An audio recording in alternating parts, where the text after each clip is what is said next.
Welcome, Fret Talk listeners and Pedalboards of Doom viewers. You are here with Fret Talk versus Pedalboards of Doom live. It is episode number 133 of the Fret Talk podcast. You are here with your host. That's this guy. That's Mr. BudgetPedalChap. Say hi, me. Yo. You are also here with Lee. Yo, what's up, man? I'm alright, man. Not too bad at all. You couldn't see it, but I was flashing the screen holder on and off as you said about the PBOD versus Fret Talk. I was flashing it up and down. It was really cool. It's like being a Blackpool. I felt like something was different. Can't see it, but I felt it. Yeah, man. It's the force. So, indeed. So we've got a podcast ahead of us this week. We've got a live stream ahead of us this week. Live cast, man. I love that. Yeah. You came up with that. That's a good one. Yeah, it is literally the most portmanteau of those two words, just ramming them together. Dirty bastard. I know, yeah. So, Lee, let's get this kicked off. What have you been up to, man? Yeah, man. What have I been up to? I've been really busy, actually. I've been busy with work, obviously, within the industry, doing things I can't talk about yet, but they'll be pretty cool when we're talking about them. So that's through Tonepedia and obviously through Pedalboards of Doom as well, which you are privy to as well, aren't you, sir? A little, yes. I know just enough. And involved. But yeah, we'll more about that in the weeks and months to come. So I've been doing a little bit of work with Victory. As we mentioned last week, I went and saw the Duchess amps, the Flamps, as we called them. Indeed. And we had a look at them. On that, Will. It definitely will catch on. Love it. I really do. I keep calling them pedalboard amps, but Flamps is better. That's it. So floor amps, Flamps. It's not a very nice sounding word. It does sound like we're talking about genitalia in some way, shape or form, doesn't it? Check out his Flamps. That's a nice pair of Flamps. It sounds like something you get when you're middle-aged. Almost like Love Handles. He's got Flamps.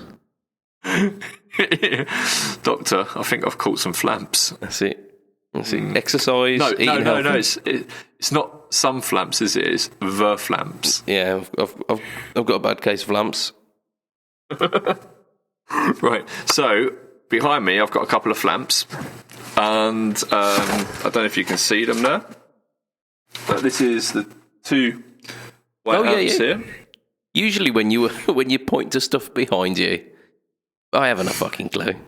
I can usually see the giant green cab, because that's not subtle in any way. But yeah, I can actually see those. Brilliant, nice. Can you see my extra edition as well? You're asking here, mate. My eyesight's not good at the best of times. What's this? Is that Darth Vader? No, Darth Vader's down there. Okay. Up there is Batman. Ah. My father-in-law did some work with someone who sells toys, and I ended up with that. I'm well happy. I thought you was going to say my father-in-law did some work with Batman. Vigilante justice. Yes, Mr. Patreon, Andy Bimson. That's Andy it. Bimson. That's our first ever patron, Mr. Bimson. Did you see what Andy won this? What he received this week? I did, yeah. I was quite jealous, but I was having a chat with him actually, because he says he was going to do a little shootout between it and his, because he's got a Fuzz Dog version that he made up himself. Right. And he did a little A/B between them, and he says, yeah, they're ballpark, if not like similar enough for you to go for that one. I mean, because trying to get your hands on an original Mark 1 governor is difficult these days. It's not a possibility for everyone. And the newer versions, the V2s, which were in the kind of silver I don't even know how to describe those cases. It's almost like rounded off boss. Yeah, they're like rounded off boss enclosures, aren't they? Yeah, I had one. I tried it. I gave it away to like cash converters or something. It was trash. You've just reminded me of so Andy basically won it through a competition that Tonepedia, the company that I work with, were running. Yeah. And what happened was they just basically said, right, go on to Tonepedia, have a look at any pedal on there you want, choose one, and if you win that pedal. And there's like 200 different pedals on there. So, obviously, all the really vintage ones we went through and took out because like, we weren't going to put up for grabs things that were worth like 500 quid and stuff like that had been hunted down over years and sort of really, really hard to get hold of because that would just be silly. But we left up the Marshall Governor. And then Ella of Tonepedia messaged me like a week before it ends. He went, man, I've been doing the math on this, and no matter how I look at it, I'm going to lose that Marshall Governor. Yeah. And I was like, why didn't we take it out? I did ask you. We should have taken it out. Anyway, long story short, Andrew won it, and I'm so glad he did. Because, he's a good follower of all us, Fret Talk, Pedalboards of Doom, really good member, and it's nice to see it go to someone. It's one of those guys who are active in all of the communities.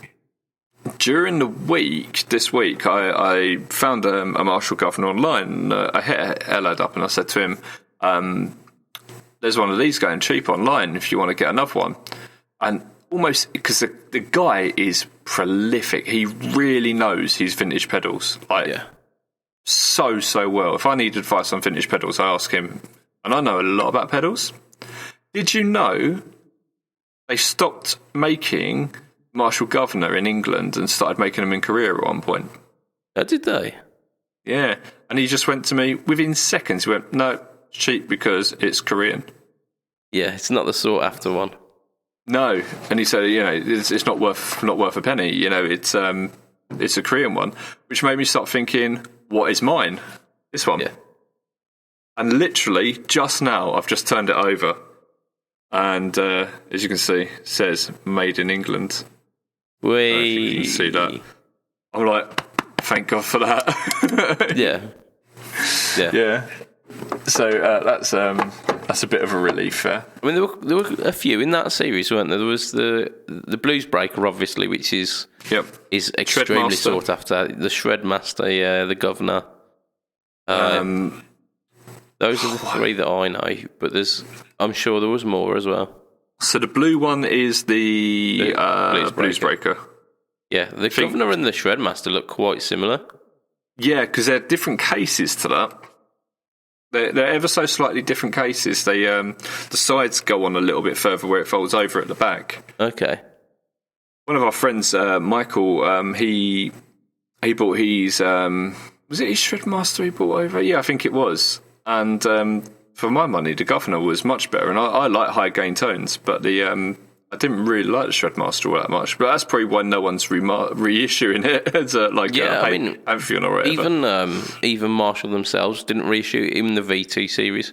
I'd like to stick up for the V2s a little bit here because we did shit on them a bit there. And the Governor clearly is not as good as the original one. The Blues Breaker as well, not as good, but it's still quite useful because it's like a 2 mode, and in the first mode it does like your Blues Breaker kind of stuff. The second mode, I think it takes the clipping diodes at the circuit and allows us like a fully clean boost, which is really cool. Gotcha. Yeah, it might, but whether it's got all the bells and whistles on it, if it doesn't sound good, it doesn't sound good. And they just didn't. They were well cheap as well. You can pick them up for like 30 quid. Yeah. I mean, a lot of those. I used the compressor from that series, actually. I saw one for sale the other day, actually, funny enough. On my board that's just over here, just out of shot. And they're really good. They're really, really good. Tell you what I did. I digressed about talking about these amps. Yeah, you were talking about the victories, and then somehow we went on to the Shredmaster. Yeah, I think because we were talking about Andy because we realised that we couldn't hear you. Yeah, well, I mean, show must go on. Right, so tell me about these victories then. Tell me about these victories. How you been getting on with a picture of it so people can see. So this, I've got 2 of them on loan from Victory. As you can see, they're over there at the back of my pedal board. Yes. And I was playing around with them today. Some people watching might have seen the live stream that I did earlier, which just for 50 minutes I was playing around my pedal board through those amps. And a couple of things that I found. One, I've never had a Fender style amp. Yep. Always been a Marshall guy. I really love the sound of Marshalls. This was a bit of a revelation because it was just nice. It had that sort of twanginess that I really like, but it's not. You know when you're pulling down and bending on a minor third. So like you play your guitar and you kind of just like say you're playing an E and you just bend the G down and let go of it. Yeah. Yeah. And sometimes when you do that and you've got an amp, it goes Kwang-Ding, and other times it goes Kwang-Ding. And it's got a little bit of a voice to it. Do you know what I mean? Kwang-Ding. I'm gonna have to write that down because I think that right there is the episode title. Kwang-Ding. It's not Emma's belly. It's Kwang-Ding. Kwang-Ding. Yeah. Kwang. Oh, I'm having to translate here. Kwang-Ding. Kwang-Ding. Yeah. So. It's new for me, and obviously when you got something new, it does. You do like it more than you might do if you've had it for like 6 years or something. The grass is greener and all that, isn't it? Yeah, absolutely. Not as green as my amp, my cab. Sorry, but yeah, grass is greener. And what I've got is I've got them running in stereo. These amps have got built-in reverb and they've got built-in tremolo as well. So one of the things I did, for ages I was just playing them clean. And one of the things I did was turn the reverb fully on one and not on the other, and then swapped them over. And that was really nice because you get the clarity and you get the ambience as well. Then I tried the tremolo out, which is it's wonderful, wonderful sounding tremolo. And then what I did is I ran one of the tremolos at half speed to the other. Oh man, nice. It was nice. And if because you can adjust the levels on the amps, obviously, if you put one slightly higher and one slightly lower, it's just a little bit special. That it's almost like I suppose almost like a metronome where you got da, da, da, da, da, da, that sort of thing, but musically. So that was really, really nice. I enjoyed that. Ran a few effects for it. It takes high gain so well. It really sounded lovely. I'm so impressed. They didn't get overly hot. I expected them to get absolutely steaming, and they didn't. They got a little fan on the side for ventilation, and it didn't get anywhere near as hot as I expected it to. The EQs on them are very good. The mid EQ feels more like it's choosing a mid frequency as opposed to boosting the mids. Okay, yeah. See what I mean? Fender amps are notoriously quite a scooped sound. They refer to them as being really bell-like and real glassy, and that tends to be where you've got your mid frequencies coming in right at the top end of the mid spectrum, and then pushing those highs as well. Yeah, totally. You remind me of something I did as well. So I put my blue box on, best pedal in the world. Put my MXR blue box on. Of course you bloody did. Of course I did. And I scooped the mids and boosted the bass and the treble on my 4x12, which is bassy anyway, and dialed some mids in and dialed back the bass and the treble on my Zilla cab, which is a 2x12. And it just gave me everything. Both amps had delay. I had more reverb on the 4x12, the Marshall 4x12 over there. But oh my God, that was awesome. Because it just felt like I had this really, really cool low end coming in from one side, and just like the music, that like the musicality coming in from the other. That was really tasty. Yeah. Have you had the chance to try them direct in yet? The Victory Flams? No, not yet. I'm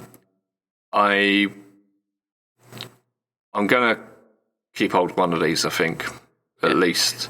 I'd like to keep hold of both of them, but I don't think, can't stretch her. But yeah, what I'm thinking is I will have that for when we're doing demos, because you pair that up with the Joyo cab box, and then you've got a myriad of different tonal qualities there, haven't you? I don't have to use the power amp section on the cab box either, do I? Because usually you run out of your send into the cab box, and that therefore bypasses the power amp. So you've got a power amp section on the cab box, so you can add in a power amp. And I don't need to do that, so I'll be able to bypass that. Yeah, you've got a selection of like different valves that you can choose and stuff like that. So it's pretty cool, but I can bypass that because I don't need that, because I've got you've essentially got the power amp section.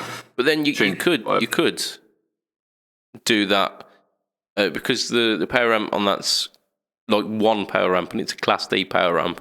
You could then get it emulating like a more Marshall voice power amp and do like the Marshall side as well.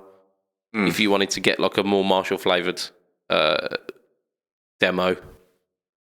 What would be nice is if at some point Victory released these as the other ones as well, the other V4s, and it'd be, I'm hoping that, they haven't said anything yet, but I'm hoping they'll go down that route. Can you imagine what a great tool for people like you and I who make YouTube demos, where we can just have those amps in front of us? Yeah, absolutely. I mean, that's what I'm considering doing with the HX Stomp, or potentially other avenues where I've got like the flexibility of like a couple of different voices and different kind of cab settings and whatnot. So instead of having to spend 20 minutes setting up a different amp and a different mic position and whatnot, it's just all there at a touch of a button. Yeah, it's really good. Do you know? This has got 4 valves in it. Preamp valves. Do you know that they're guaranteed, the valves? What are they? Guess how long for? Go on. I'd expect 2 years. I'd expect 2 years would be a decent. I mean, I've never had a preamp valve go on any of my amps. So. These are a new type of valve. Well, not a new type of valve. Apparently, they're radar valves. Oh, nice. Yeah, it's pretty cool, isn't it? Yeah. Let me give a shout out to the group again. We want your input, your questions, and these sort of things. But also, can you give us a heads up and make sure that the audio's good? Because I've turned Monsieur BudgetPedalChap here up, and I just want to make sure that is all coming in, because I've noticed a few people drop off. And I wonder if our sound levels aren't particularly good for any reason. Yeah. I mean, we have got a little bit of a segment coming up, which I'd really like some viewer interaction with. I'd really like to hear your feedback on this, because it's a very personal experience, and there's no right or wrong answer for it. So I want to hear kind of as many people's feedback on this segment. But that'll be coming up, and I personally think you should have the sex change, mate. That's it. Shave off the beard, put a bit of lippy on. We're sound. Hello. So you've done the old the live stream today. I caught a little bit of it actually. Thank you for tuning in. Those the tremolo circuits in them sounded really good. But you've also told me that you've been gassing for a certain product recently. I have been gassing. That was between you and I. No,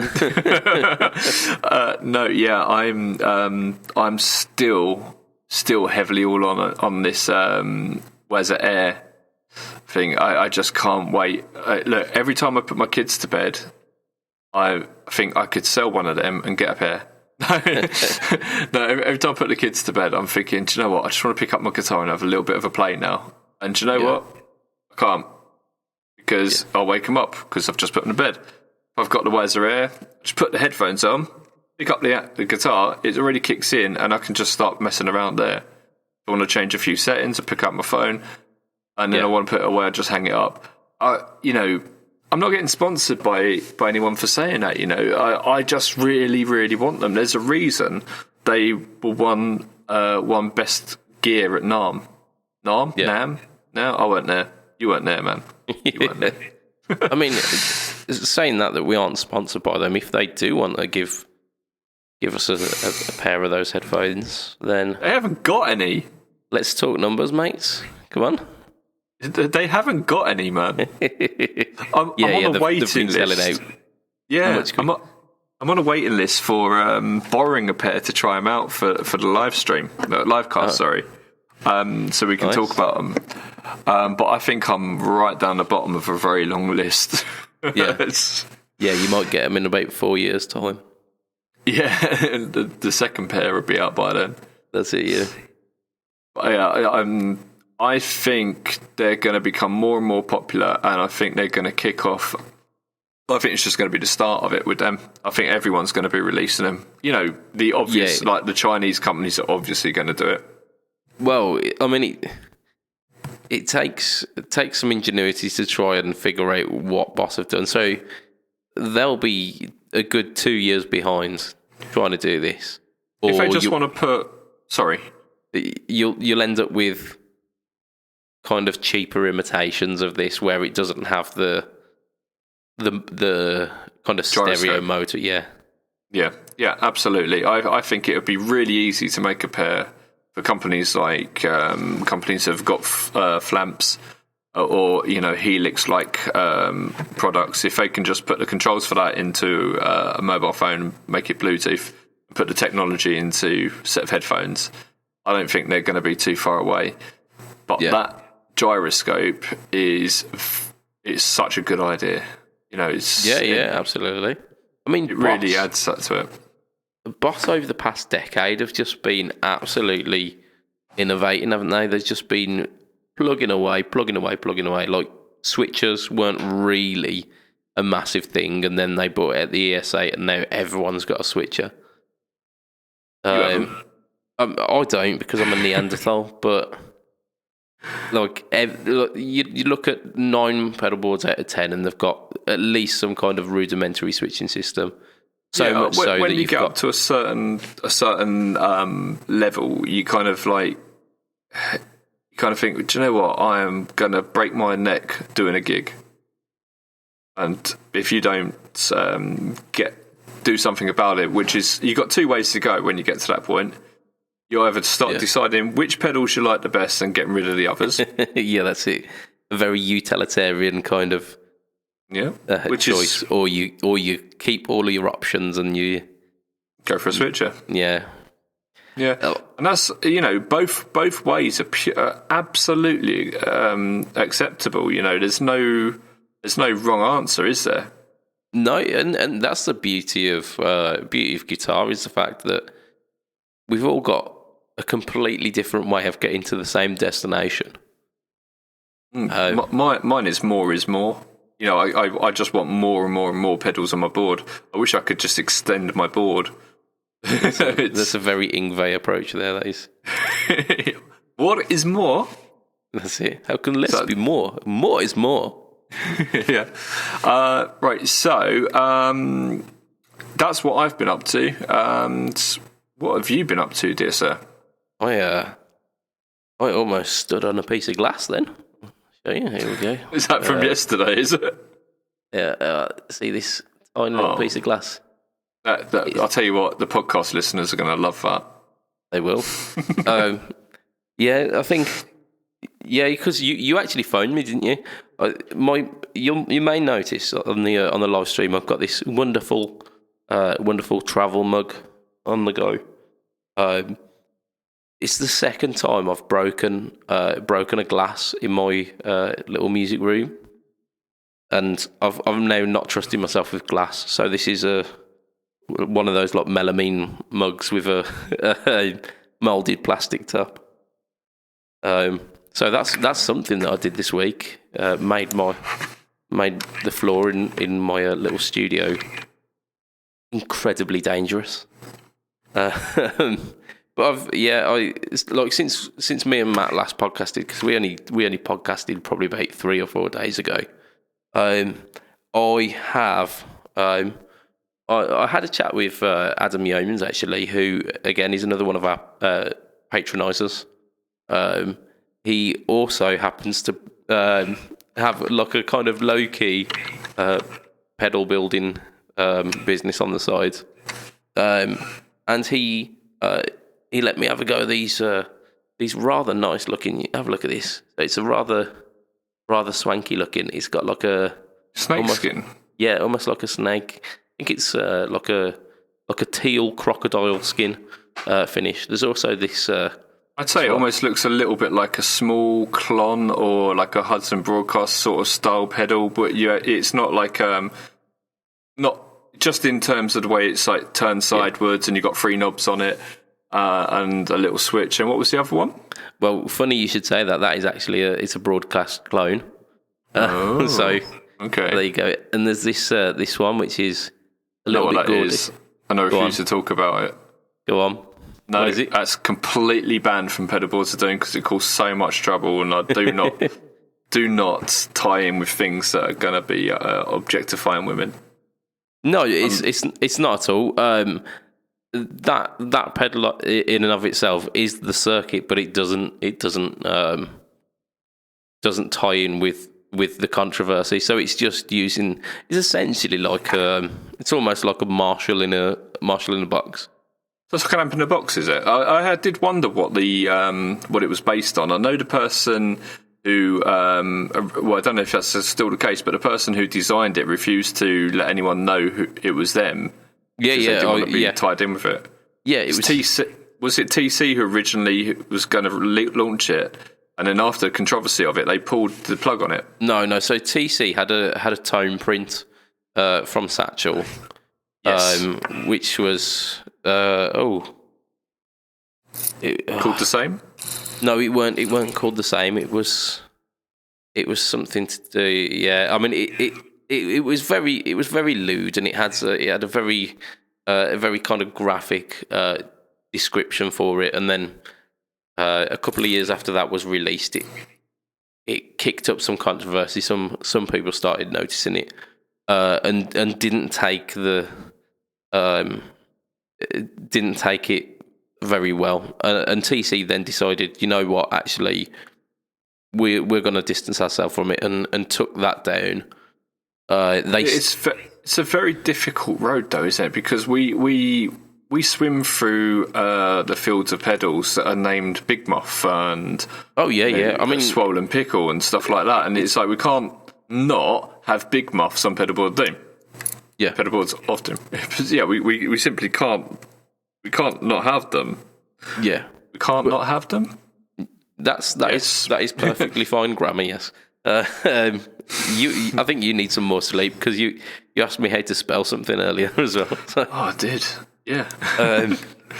So I have two young children. Of course, I need new sleep. That's just normal. Yeah. So I mean, I think the issue with that certain pedal was the fact that it was designed to cause controversy, whereas the Big Muff has been around so long, it's just kind of ubiquitous. And I don't think necessarily the Swollen Pickle or the Brown Eye or the Pink Taco necessarily have been that overt and in your face, whereas this certain pedal had. They're also kind of like subtle, aren't they? You know, it's very subtle. I wouldn't say they're subtle, but big muff, you might not necessarily know what that means. For the big muff, yes, yeah, completely. Or the swollen pickle, no. I think that the line of subtlety is completely gone there. But the issue with that one is it had controls like juicy and gushing and all of these things. It was designed to kick up that controversy because of what happened. Yeah. But the pedal itself is actually really good. It was inspiring me. I'm not usually a high game player, much like yourself. But excuse me? I love playing high gain. It's like my go-to thing. Did you not think that I played much high gain? Well, you say you was talking about the Shredmaster and saying that it weren't your usual wheelhouse. No, because the gain on the Governor went higher. Oh, did he? Okay then. Yeah. Oh, there we go then. You wouldn't expect that. You would have thought that the Shredmaster. Either way, I'm usually a bit more subdued. I tend to prefer like overdrives to full on distortions, whereas this it's like a roaring compressing amp. And it was getting me very much in the wheelhouse of Gary Moore. And because I was getting those tones, I spent an hour doing my best, worst Gary Moore impression, which has really, really hurt my fingers. It's just highlighted to me how much out of practice I am and how little practice I do these days. Yeah, and that takes me straight back to the Weather Air. Exactly. Exactly what I need up. Very much for the kind of the similar stuff to yourself. I mean, for me, if I want to practice through an amp at night, I run myself through preamp pedals going into a desk, and that's about 5 steps too many. So it's rare. I've listened to amps that have headphones out. Lots of times, you get it a lot when you go to guitar shows and stuff like that. Yeah. And it's not right. It's just not right. And what they've managed to do with the Weather Air is to make it sound like you're playing through an amp and to not playing through headphones. And that's where it differs from other things. Yeah. Yeah, man. And that's sorry, go ahead.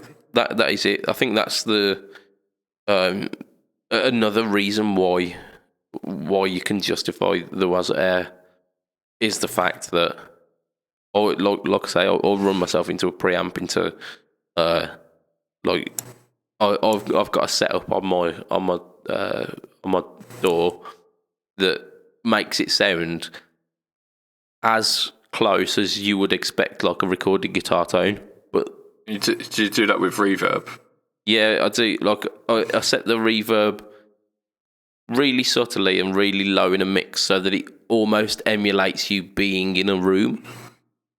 Just want to say hello to someone who's just said hello to us. Hello, Nick. How you doing, mate? Bonjour.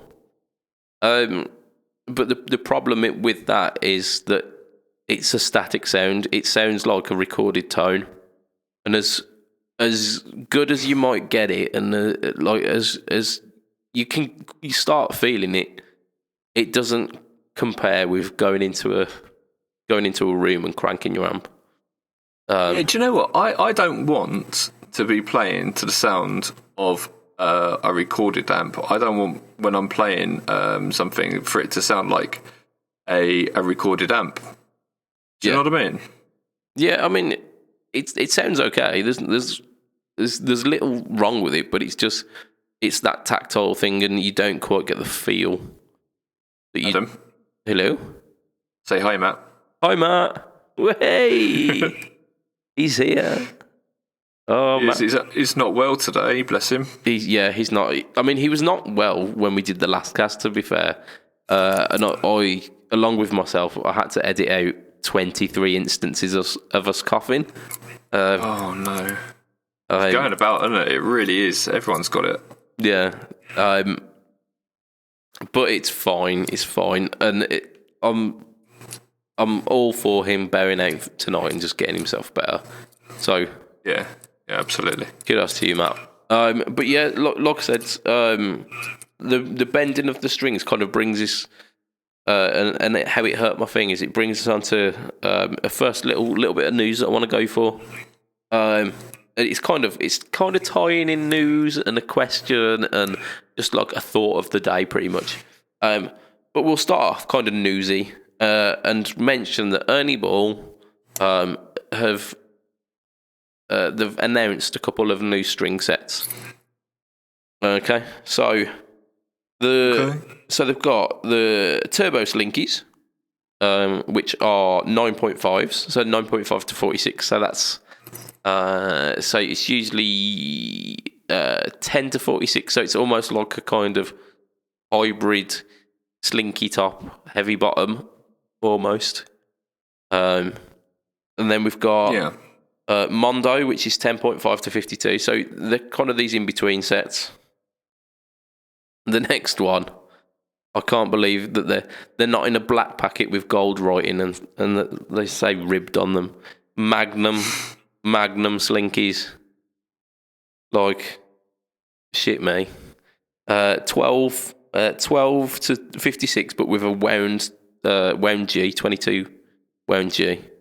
Wound G, Jesus. Yeah. It's getting in bass territory. That's the sort of thing that, you know what they're for, don't you? They are for down-tuned guitars. That's what they're doing.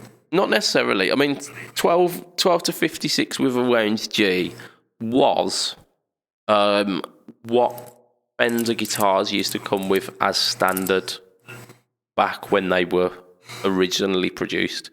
So they were. Your fingers start off like this, and by the end you're playing them, they'll be like that. Exactly that. I mean, they were tough guys back then. Yeah. But that's where you've got to mention Stevie Ray Vaughan now, haven't you? You can't not. Well, I mean that's part of it. Apparently, he was playing 13s but tuned down to E flat. But yeah, so I mean they've got that, but then they've also gone the other way as well, and they've got the Mighty Slinky, which is 8.5 to 40. So they've got one I've got up here. The one that I've put on the screen is the Extra Slinky, which is 8 to 38. Yeah, I mean they've been existing for quite a while. They have. They've existed. Yeah.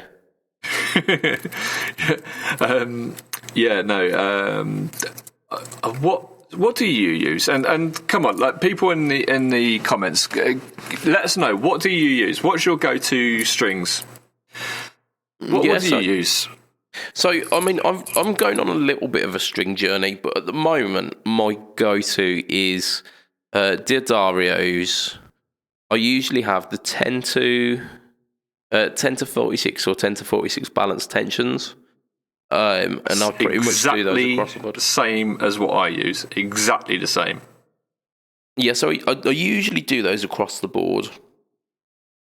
Across the fretboard, anyway.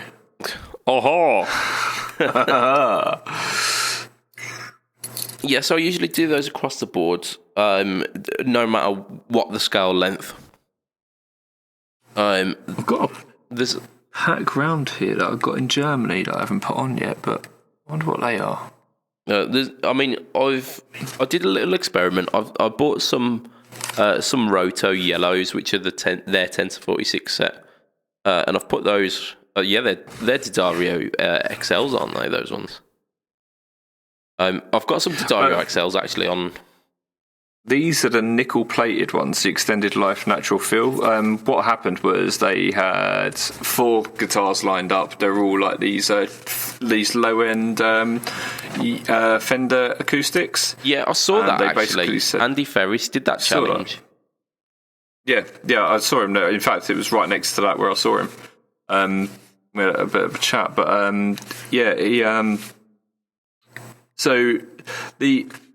it was case of work out which one is which one sounds different, and the trouble was they all sounded different. Yeah, it was kind of like, okay, they all sound different. I don't know which ones the things are, so I'd just take a guess at it.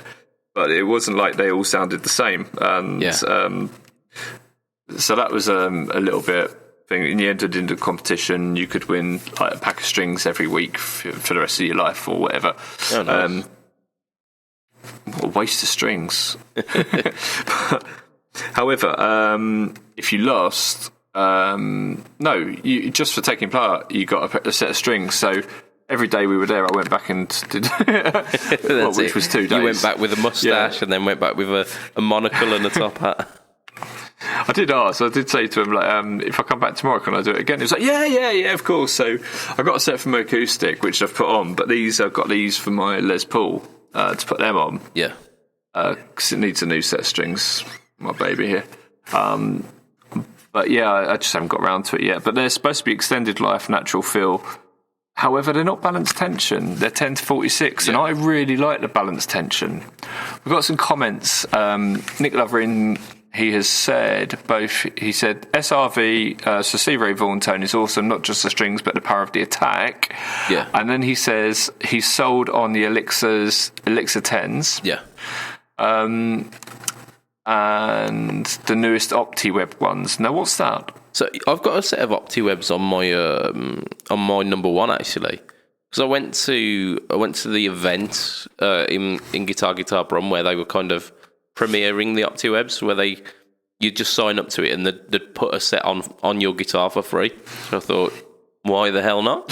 They'd string up your guitar? String up your guitar for free, yeah, with these OptiWebs. And take along something with a Bixby on it. Yeah, or a Floyd Rose. Yeah. Off you go then, mate. Yeah, here you go, chap. I was almost tempted to bring my Ibanez Roadstar, because it's mental the way that you string that up. It's got, what is it? It's got like a knife edge vintage trem, but there's no holes in the back plate. So the way that you string it is you feed the string through the saddle, through the top, and then there's like a little hook inside it where you've got to kind of blindly hook the ball end onto the hook inside the trem system. It's absolutely batshit mental. I should do that. Take it to them and just go, yeah, have at it.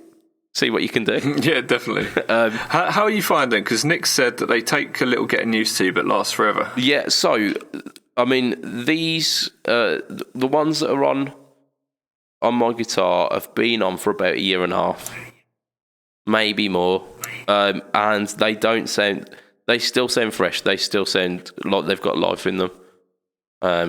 So, I mean, I bought another pack when, like, just probably about 6 months ago, when I was just walking around guitar, and I didn't fancy buying anything, but you know, to say thank you and to kind of chuck them a buck, I bought some OptiWebs, and I was planning to replace the ones that I've got, but I don't need to.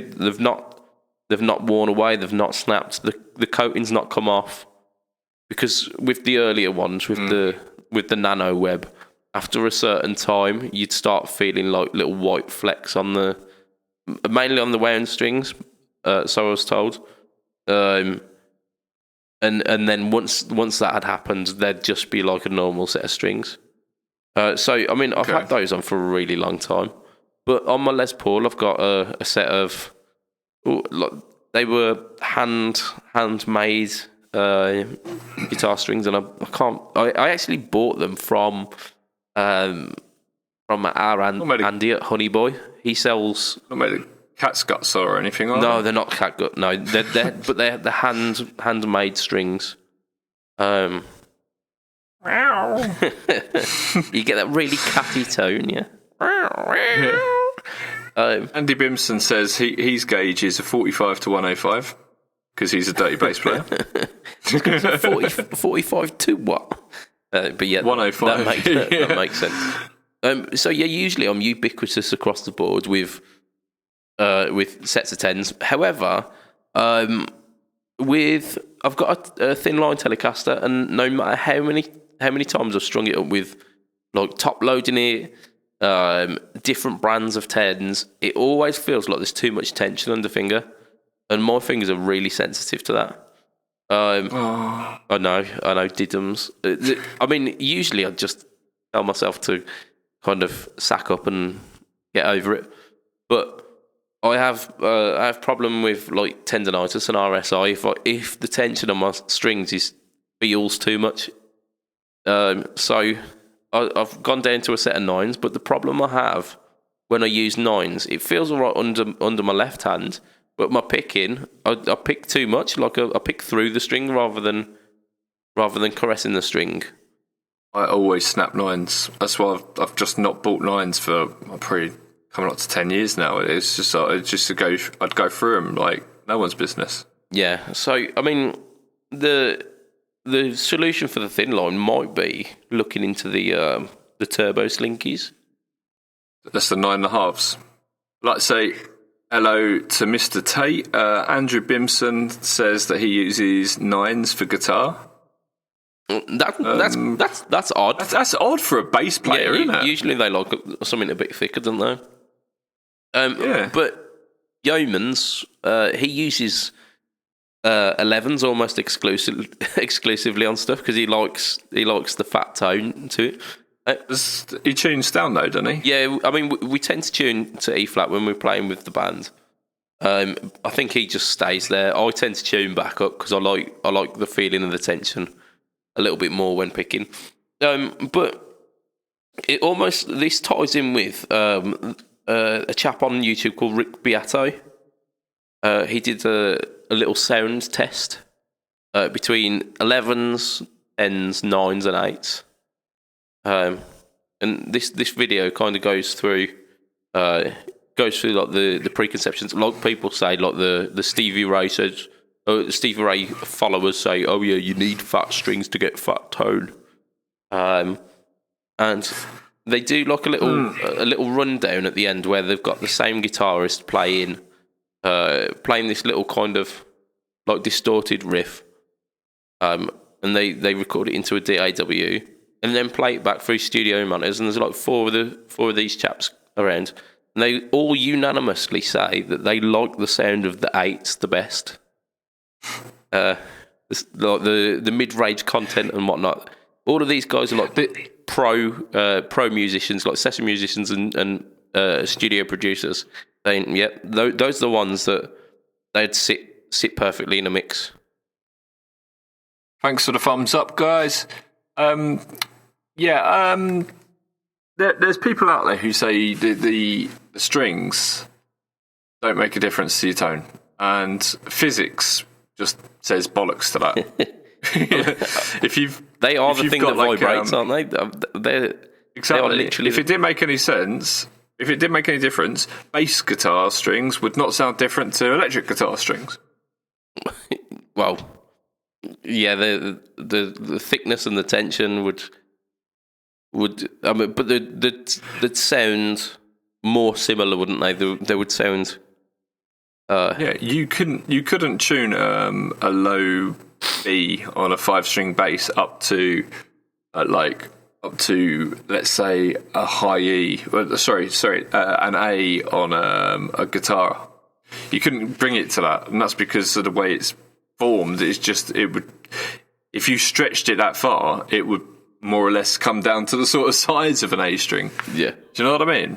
So it's just, the size does matter. Size does matter. Oh, we've gone so far without making that comparison, but yes, size does matter. And more to the point, the thickness in this really, because it's not the length, is it? No. It's about girth of history. What's Andy said here? He said, to be honest, when I was 13, I got sold at Ernie Ball's 9s, and I've never changed brand or gauge. Since you were 13? Madness. That's crazy. Oh my goodness. Yeah, I mean, back when I was starting, there weren't really much of a difference. There weren't really much of a choice, should I say. It was a case of everything you played had 9s on it. But everything that you went into a shop had 9s on it. You'd go to the guy at the counter and go, "Okay, I want some strings. I don't really know what's around." And he'd plonk the pink packet in front of you and go, "This is what is on everything in this shop. Just use these." You go, "Yeah, Sam, that makes it easy." It's because you snap the strings more often and have to go and buy some more. That's it. And I was like that for a good maybe like 5 years of my playing. And then I started experimenting, realising actually I do like D'Addarios a little better. They felt a bit nicer. Since then, I've played other Ernie ball strings. I tried the Paradigms and they were all right. I think I put those on my Midtown and they're still going. So. Nick's just chimed in and said, definitely makes a difference, but the biggest difference in gauge is to your playing. He struggles not bending 8s when fretting, and 12s hurt. So, yeah. Yeah, I suppose, this is the thing. Because smack yourself in the middle. Unless you've got tiny little frets, like my Strat behind me, frets on that are minute, and I've always gone in for not jumbo frets, but slightly larger than normal frets. Yeah. My Les Paul has jumbo frets on it, in fact. But it means that you never really touch the fretboard with the string. Yeah. But the on the Strat I do. And if you've got like 8s on there or something, you probably will, like Nick says. But if you've got jumbo frets and you're touching the fretboard with the string, you're going to bend it out of key. You definitely will. Bend the note out of tone. Yeah, so it's tens work for me, but the balance tension is really worth talking about for a second, because that makes a big difference. If people don't know what that is, what you've got is more or less between the D and the G string. Usually, when you go from the wound to the unwound D to the G, there's a bit of a jump tonally. And what they've done is they've made it so the difference between the say the E and the A, the D and the A, the G and the D, the G and the B, and the B and the E is more equal. So you're not getting a jump of, say, 10 points, then 15 points, then 20 points, then 10 points, and then 5 points of gauge there. What you're getting is, say, you're getting 10 difference, 10 difference, 10 difference, 10 difference, 10 difference. So the difference between each string as you're going up in terms of gauge is equal across, and that gives you better chord sounds, because when you're playing an arpeggiated chord, it sounds much more flush. And when you're playing a lead part and you're going down your scales, you don't have a big jump, and it really works nicely, not just tonally but feel-wise as well. Yeah, it feels more even, doesn't it? And I think with those, they end up with like 0.5 gauges in some of the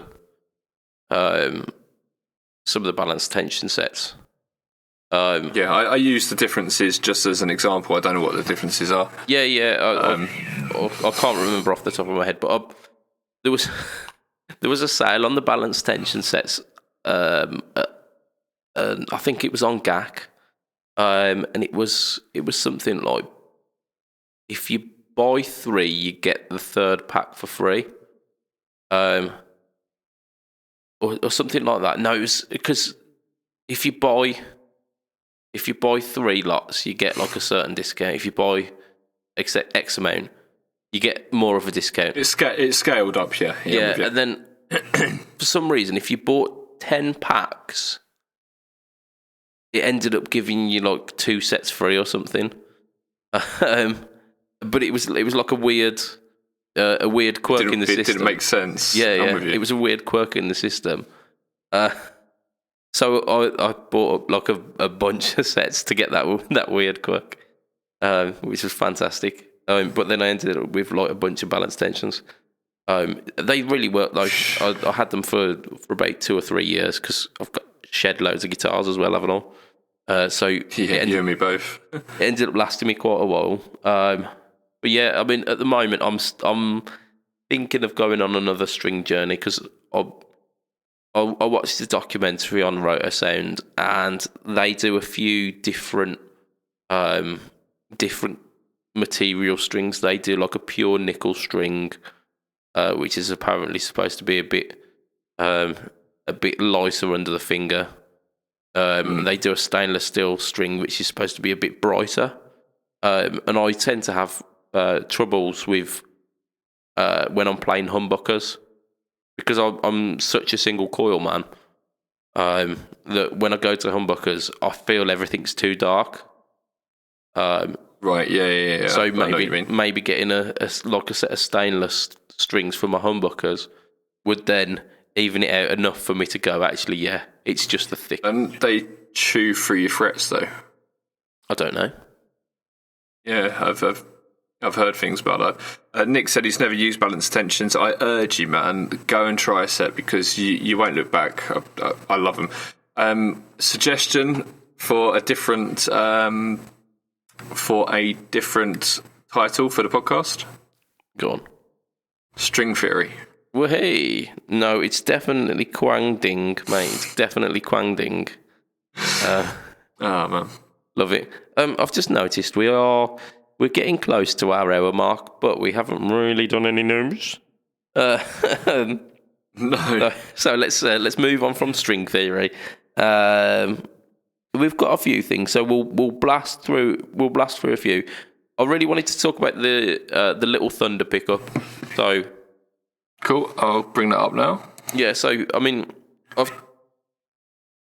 I've learned about the Little Thunder pickup through there's been a few people online who use it and really swear by it. And basically, what it is when you're in a situation where you've got a bunch of musicians, but you don't really have anyone to fill in the low end, so you're lacking a bassist, which it can often be the case, or you're like a solo act and you want to get that broad spectrum. You really want something to fill in that low end.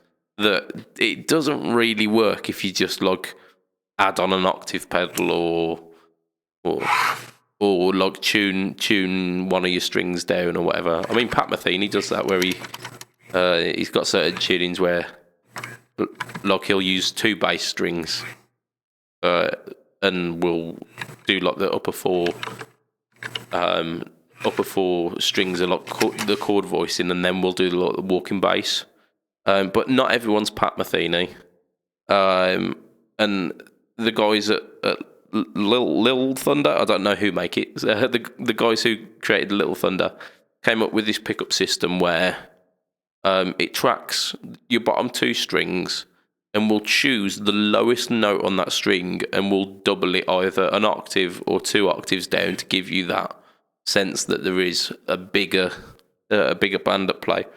So the V2, it's basically it's like a humbucker, but it's a humbucker with a bladed humbucker pickup in it as well.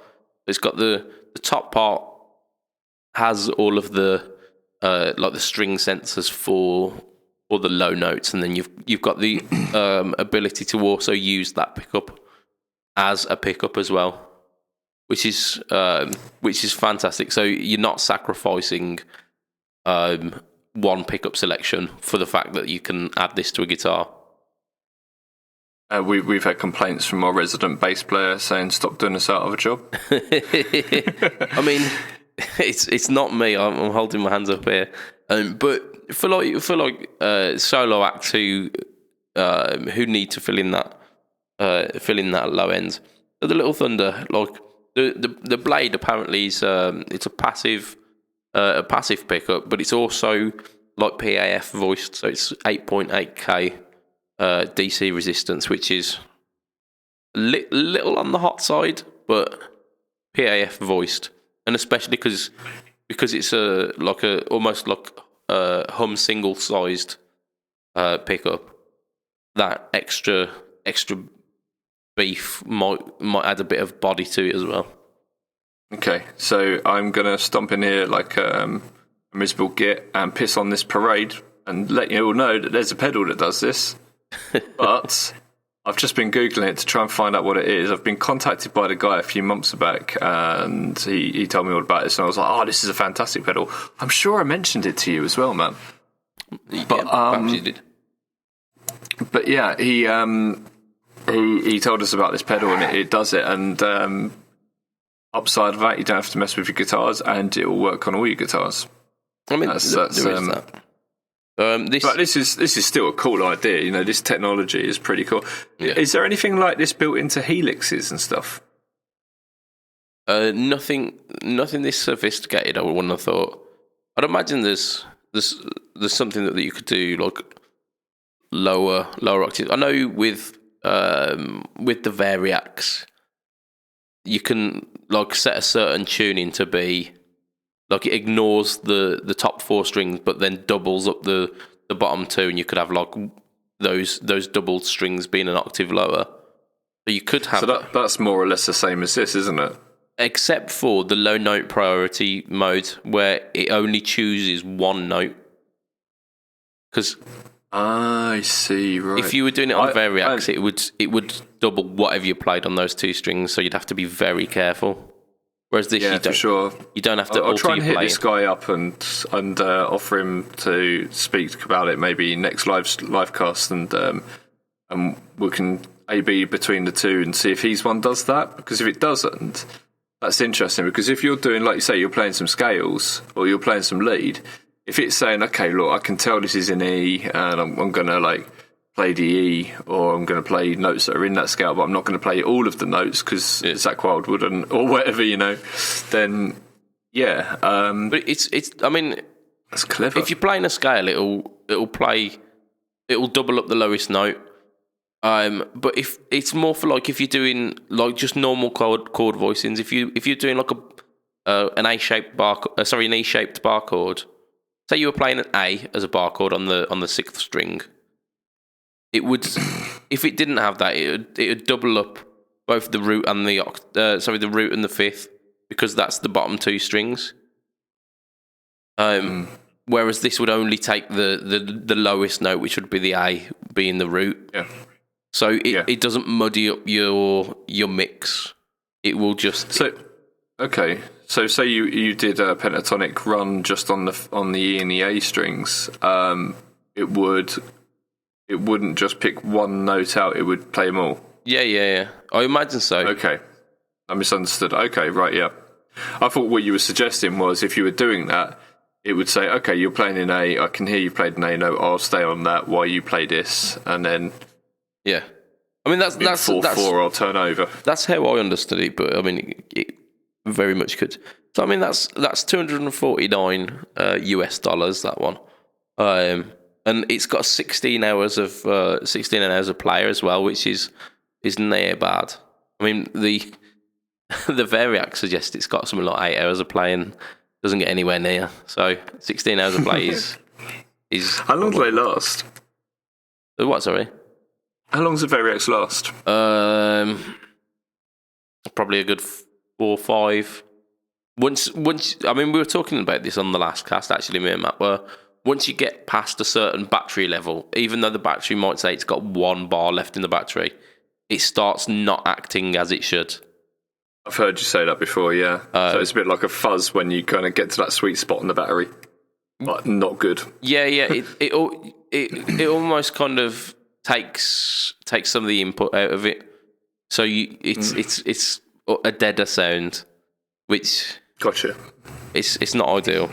I reckon we'll do one last bit of news before we wrap up, because we're at an hour and 5. There's 2 that I'm particularly keen on here. If one of them's the Harley Benton, then go on. We'll do 2 then. We'll do 2. But how about we quickly flash up and just say, look, this is great, and then move on from the PlayStation. Okay. Do you want to do the PlayStation now then? Yeah, let's just show everyone that, because it's funky. Well, yeah. So this one is from Tithinas on Instagram. Apparently, Tithinas has essentially modded an old PlayStation. One. Yeah, the old PS1, the original PlayStation, not the PS1, which is the smaller, rounder, white one. Yeah, not the remake, but the original PlayStation big old 1. Grey Yeah, absolutely. It was called PlayStation as opposed to PlayStation anything, wasn't it? You're right, yeah, for sure. I know my beans. I had one. Yeah. By the end of its lifespan, I had to play it whilst it was sat on its side, otherwise it wouldn't. I was just gonna ask you, did you ever have to turn it upside down to get it to play or anything along those lines? Yeah, mine was propped up on its side. I didn't have to turn it upside down, but I had to do it. I had to do it sideways. It was mental. Yes. Let's quickly go through this then, and then we can get on with the really cool Harley Benton. This mad geezer has essentially rigged an old PlayStation up with 4 circuits, and I'm not mad at him, to be fair, because the 4 circuits seem pretty decent. We've got an 808, a Tube Screamer. We've got a Rat. We've got a Mad Professor Deep Blue Delay, and we've got a linear power booster. Oh, okay. That's really cool. So that seems really, really usable. Any auto switching on them? I don't think there is, no, but they're all independently switchable, I believe. Okay. Upsides, downsides to this for me, the switches for them are in more or less the 4 corners apart from like where the 2 switches are. Yeah. So they're on 4 corners, so it's not... But this is more of a fun pedal, more of a gimmick than it is a practical pedal. Obviously, a PlayStation isn't pedal friendly, other than it's... oh my God, he hasn't even got top-mounted jacks. It's got side-mounted jacks. Of course he would. Massive PlayStation. Yeah, but it looks cool. It's proper retro. It reminds me of the Game Boy Fuzz. Yeah, the Game Boy Fuzz. Who does that? I'm trying to remember off the top of my head. Was it Gojira who does that? Who did you say? Gojira. No, it's not. He makes some great Simpsons stuff. Have you ever seen it? Yeah, again, we talked about that, I think, a couple of casts ago. Scott's a really good guy. We chat fairly often. Right, yeah, okay, so there's that. It's great. It's got a few clones in it. We were going to just talk about clones today, but maybe we'll do that next time. We will do, yeah. I mean, we touched a little bit on it, but yeah, completely. Okay, let's talk about this wonderful, wonderful guitar, shall we, man? Go on. You have a chat about it, because I know a fair bit about it, but I want your opinions on it. So right, what are we talking about? It's a Harley Benton. Yeah, it costs 50p. It's a single P90 double 50p. Cut Les Paul style guitar. Yeah, and it's got a wraparound intonationable bridge. I'll run with that word. So it's called the DC Junior Fat. The story behind it is they bought out like a kind of natural mustardy coloured one, which was slightly more modern feeling. It had a thinner neck. I think the P90 was slightly tamer, and Andy Ferris, who's he works with Toman quite a lot. He said, what I'd really like to see on this is a big old chunky neck and a big old growly P90. And they said, yeah, go on, we'll do that. Andy's responsible for this, is he? Well, yeah, he was one of the people who put those suggestions forward. And they brought it out in a trans red colour as well. So yeah, it's essentially like a DC double quick junior. Which anything that make this better if it was an SG? I mean, that might happen. That might happen. What really surprised me about this as well, actually. So it's the guitar itself is £210, which for a guitar like that, not a great deal of money. I mean, they're quite simple: 1 pickup, 2 controls, and a wraparound style bridge. But that's my point. You can't really do it wrong. Yeah.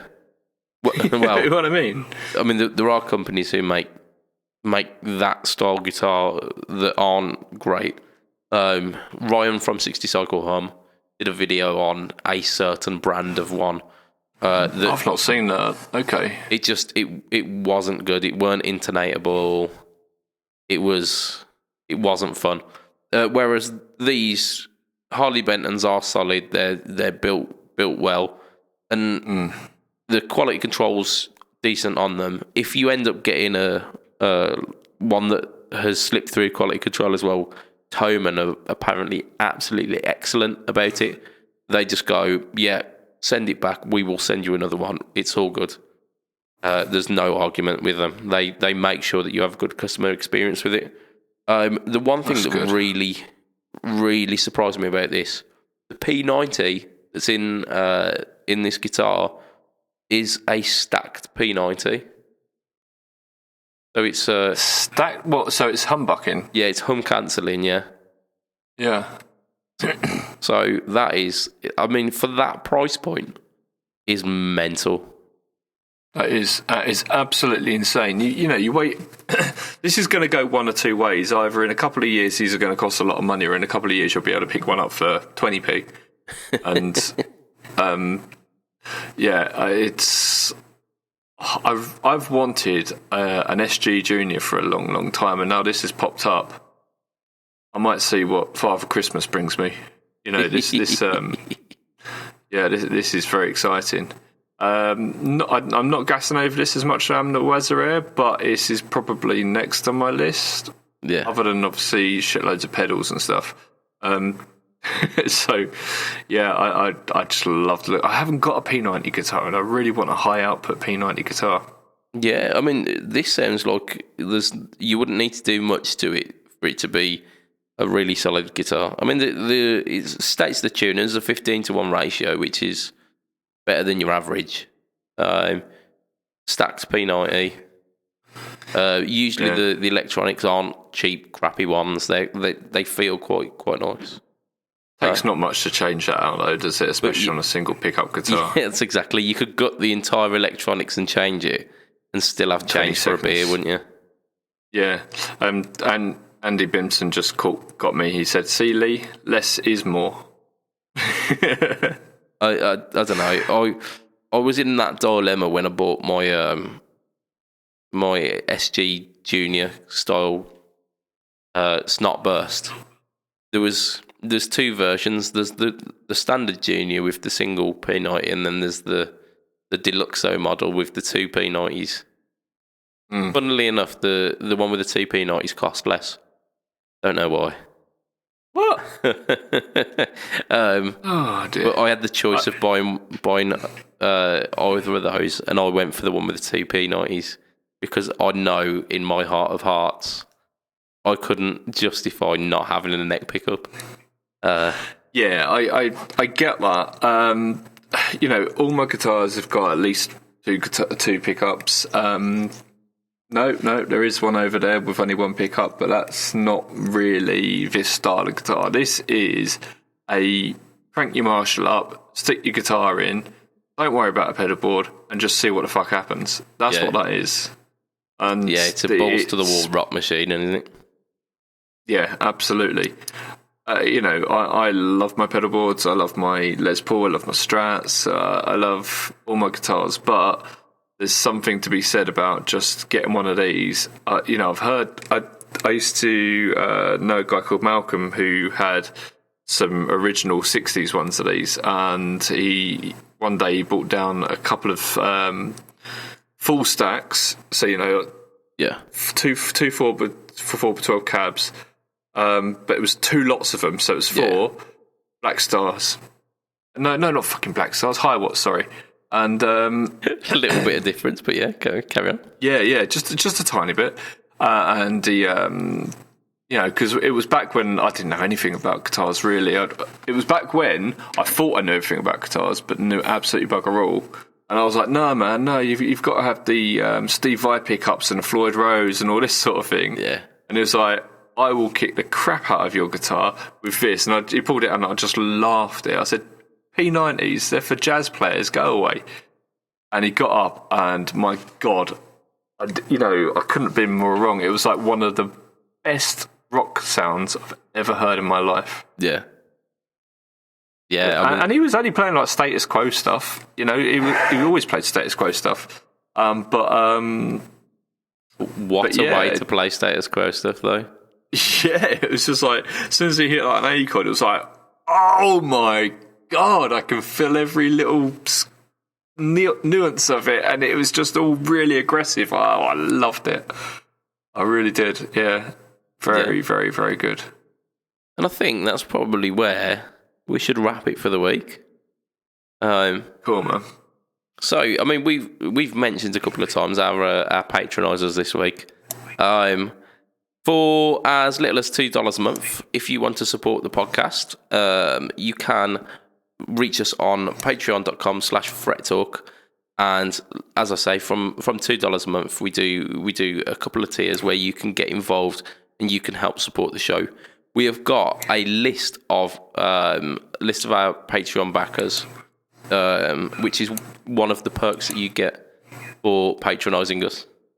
So we've got Andrew Bimson, who's been in the chat. He was our first patron. We've got Doug Christ, we've got Adam Yeomans, we've got Underflute Guitar, and we have Joe of Everything Joseph, Joe Richardson. Those are our Patreon dudes. If you want to catch us online, I mean, if you are watching us now, you are literally in the Pedalboards of Doom, Pedalboards of Doom group, which is one of the places that you can find us. So thank you to you guys. If you want to catch us as part of the podcast online, we are Fret Talk Podcast Group. You can catch me online personally as BudgetPedalChap. You can find me on Facebook, Instagram, and YouTube. Every week you'll get a new video on the YouTube channel. And every week you also get an hour, if not more, of Fret Talk podcast as well. Lee, you are involved in many different musical parties. You're very instrumental in Tonepedia. You are also the overlord of Pedalboards of Doom. So Overlord of Doom. Indeed. I like that. We also, indeed, yeah. We'll see if we can change your status on the admin thing to being Overlord, if they'll allow Just that. in case you think I'm being weird because you can't see this, I've put up the PBOD versus Fret Talk thing over our cameras. Oh, beautiful. I'm just like moving around because we're behind it. Oh, nice. Playing peekaboo. So yeah, I mean, those are the places where you find us, and yeah, Lee's making some incredibly stupid faces now. I am. So thank you so much, viewers, for joining in this week, and thank you for getting involved in that string theory. It's really, really interesting to see everyone's different takes on these, and it's the reason why we do these live things, because we like that instant feedback as well. We also get feedback from our listeners as well through the Fret Talk podcast group. So once again, make sure you're part of that if you are a fan, and feel free to share this on all of the good social medias. And what the fuck are you doing? If you want to help us out as well, iTunes reviews do help. Although I've not had a chance to check any of the iTunes reviews. We could have some really terrible ones, because I switched over to Android late last year. I haven't even looked. So that'll be the place where we end for this week. So from your host, Mr. BudgetPedalChap, who happens to have Died. Throat drying up just at this last moment, in the dying moment. And from Lee, it will be a tatty bye and good night for this week. Bye, everyone. Bye. See you later.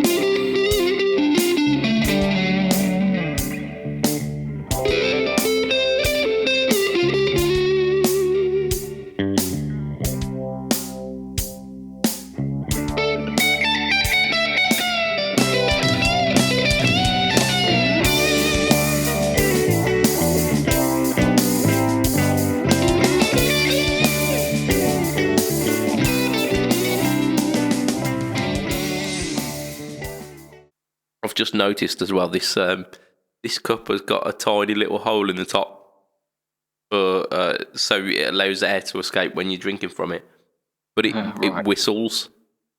So whenever I take a sip, you'll just hear. Oh, that's brilliant.